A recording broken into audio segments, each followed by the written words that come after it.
And today, throughout the world, including the Western world, you have a system that in order to hoard more wealth and to gain more wealth, you use your wealth to eat other people's wealth. In English, it's called as bribing. The Quran says in Surah Baqarah, chapter number 2, verse number 188, that squander not your wealth on vanities, and do not use your wealth in order to use it as baits to judges, so that you may eat other people's wealth. That means, do not use your wealth as a bribe, as bait to judges, so that you may eat other people's wealth. Bribing is prohibited in Islam.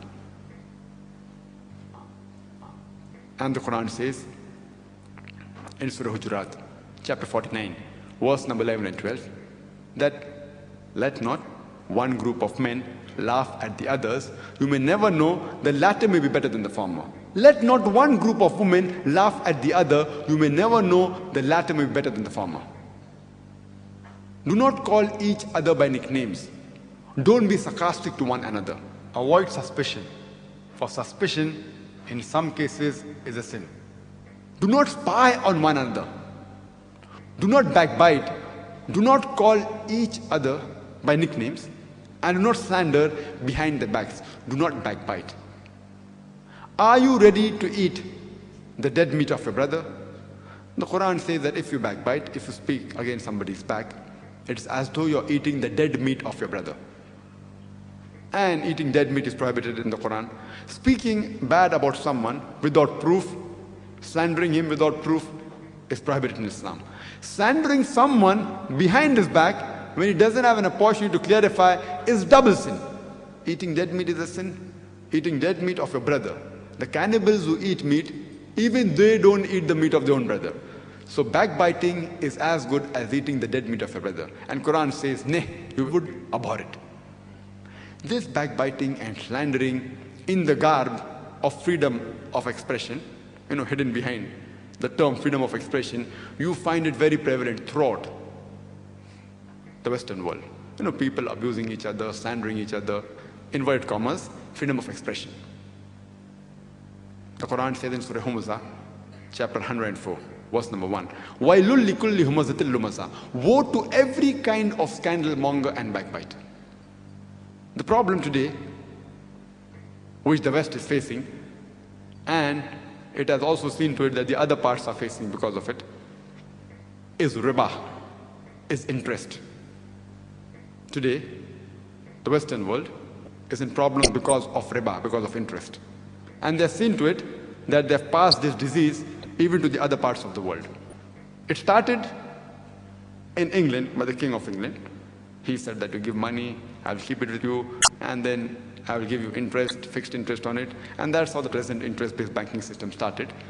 And they have spread this fever, this disease throughout the world. The Quran mentions about riba. The word riba is given in the Quran in no less than 8 different times. It's mentioned in Surah Imran, chapter number 3, verse number 130. In Surah Nisa, chapter number 4, verse number 161. It's mentioned in Surah Rum, chapter number 30, verse 39. Thrice in Surah Baqarah, chapter number 2, verse number 275. It's also mentioned in Surah Baqarah, chapter number 2, verse number 276, and in Surah Baqarah, chapter number 2, verse number 278. The word riba is mentioned in the glorious Quran no less than 8 times.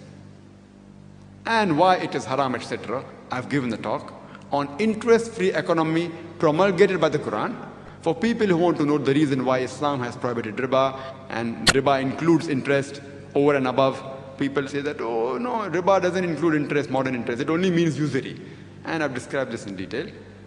People can avail of my video cassette, Interest-Free Economy promulgated by the Quran, which gives more detail. Time doesn't permit us to go into the minute details of economics in this talk.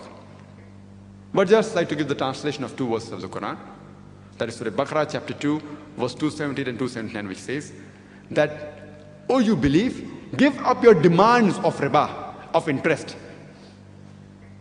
And if you give not your demands of riba, interest, take notice of a war from Allah and His Rasul.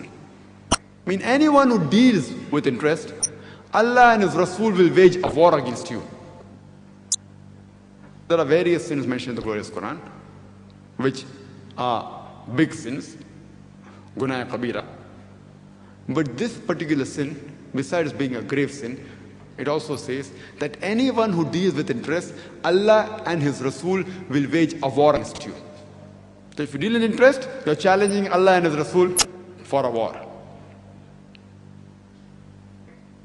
Furthermore, if you see in the Western world,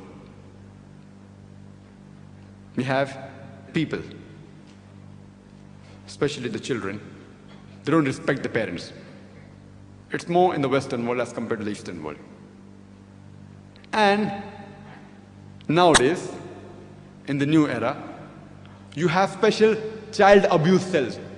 If you go Western world, in America and in other European countries, you can phone the police, the special child abuse cell, and you can even threaten your parents. If your parents scold you too much, you better be careful. Otherwise, I'll dial that number. And the parents understand, okay, now he means business. You're giving rights to everyone. Rights are there in Islam. They have even given rights to children. The maximum is in Islam. But the Quran says, La taglu fi dinakum, in Surah Nisa, chapter 4, verse 171. Do not commit excesses in your religion. But natural children should be protected. But now, in the garb of protection, the children, they are threatening, they are blackmailing their parents. If they want something, and if the parents don't give, they can blackmail. You can even give fake calls, no problem. The police will come, may harass the parent, may not arrest him, but there can be problems. Several places in the Quran says that you should respect your parents, several places. In Surah Luqman, chapter number 31, verse number 14, in Surah Ahqaf, chapter number 46, verse number 15, in Surah Anam, chapter 6, verse 151, several places. But specifically, it says, in Surah Isra, chapter number 17, verse number 23 and 24, it says that after worship of Allah subhanahu wa ta'ala, the next duty is respecting your parents. The Quran says in Surah Isra, chapter 17, verse 23 and 24, that Allah has ordained for you that you worship none but me, and that you be kind to your parents. And if any one of them, or both of them, reach old age, do not even say a word of contempt. Don't even say uff to them. You can't even say uff to them.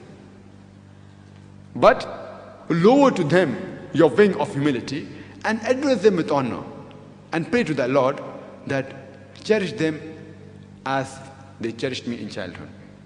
Imagine, the Quran says, if any one or both of your parents reach old age, you cannot even say uff to them. In the Western world, you have the concept of old age home, where the parent gets old, put them into the old age home. There's no concept of old age home in Islam. Because the duty of the children and the relatives is to look after the elderly people. They have to respect them. They have to love them. They have to behave with them with compassion. Unlike the Western world, which moment a child gets adult, the parents may have looked after the child, but moment he feels he can stand on his own 2 feet, then he shows his back to the parents. The common problem which is there in the Western world is adultery. It is fornication. And the glorious Quran says, in Surah Isra, chapter number 17, verse number 32, that come not close to adultery, for it is an evil opening roads to other evils. Adultery is an evil opening roads to other evils. That is the reason in Islam, marriage is compulsory. There is no monasticism in Islam. And our beloved Prophet MUHAMMED said, it's mentioned in Sahih Bukhari, volume number 7, in the book of Nikah, chapter number 3, hadith number 4, that, O young people, whoever has the means to get married should get married. And our beloved Prophet said that anyone who marries completes half his deen. Once during question and answer time, somebody asked me, that does it mean that if I marry twice, I complete my full deen?